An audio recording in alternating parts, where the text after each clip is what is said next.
Hello, my name is Parker Steinberg, and today I will be presenting on how Phoebe Buffay from Friends exhibits schizotypal behavior. So Phoebe is one of the main 6 characters in the show Friends, which takes place in New York, and really just looks at a lot of interactions that these 6 characters have. And Phoebe is kind of the quirky one. She's very funny. Obviously, it's a comedic show, so she's always making jokes, but sometimes you think, does Phoebe really think that's a joke, or is she very serious about that? And a lot of times she really is serious. So we're going to dive deeper into some of her symptoms and treatment here, but I'm claiming today that she exhibits schizotypal behavior, so let's get into it. The first symptom that Phoebe has is eccentricity. She has some odd beliefs and thoughts, and she lives by them. For example, when she plays guitar, she thinks she's very good. She has this one song called Smelly Cat that she thinks is just beautiful, and all of her friends are like just a little concerned that she thinks this is such a beautiful work of art, because it doesn't always sound very good. And then when she tries to teach her friend Joey how to play the guitar, she doesn't even use like the chord name. She's just like, I call it like old lady is this chord name because that's the way my hand looks. So you just see how she sees the world very differently. Let's see. She also, when her mother passed away, which is something I'm going to talk about in a second, she believes that like her mother is still living on through this cat that she finds, because she found the cat right after she learned that her mother died. And so I do think that is part of the reason she she exhibits some of these traits, is because she's had a very rough family life. She has a sister who is estranged. Her mother dies, and she doesn't really even know her mother. Her father abandoned their family when they were very young. And so she doesn't really have like a family group. And she finds it in her friends. But I think that some of the trauma in her past has led to some of this eccentricity.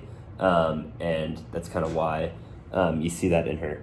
There is a positive side to this. She does like see the good in everything. She's very optimistic. It'll sometimes be weird, something bad will happen, and she'll be like, oh, well, that means something good is going to happen now. She just has some very interesting beliefs around that, but she does manage to see the positive side in a lot of things. The second symptom I see in Phoebe is paranoia. She can get scared of things very easily. For example, she thinks that when she goes to the dentist, she is causing death. She is responsible for them because they just so happen to occur whenever she gets her teeth cleaned. So just kind of a silly bit there, but she thinks it's very real. She thinks people are dying because she goes to the dentist.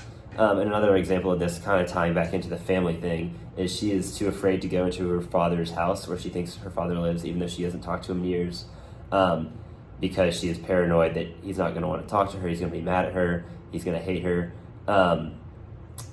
So you just see that she lets paranoia kind of get to her. And what I want to look at, which I think kind of covers up kind of her schizotypal behavior, is that she is lacking the like isolated feature that a lot of schizotypes have. She has a great group of close friends who all care about her. They help her work through some things sometimes, and they'll kind of sometimes will call her out when some of her eccentricities or paranoia is getting in the way of her normal life. They'll say, "Hey Phoebe, like relax. Like this is how the world works. We're gonna show you how this goes." And so because of this great group of friends, she's not alone, and she is able to find real life and live pretty normally. And then the treatment I want to prescribe for her today is supportive therapy, which there's a quote here. They pursue effect encouraging patients to recognize and tolerate feelings, particularly negative ones such as anxiety, which Phoebe will have. And I think this would also be very good because it requires a bond with your therapist. I think Phoebe could get a good therapist who's maybe older than her. It's kind of a mother, father figure in her life, as she hasn't really had that. I think that would really help her develop as a person and kind of avoid the negative effects of some of her schizotypal behavior. Here, my works cited. I think I'll send a link, but thank you.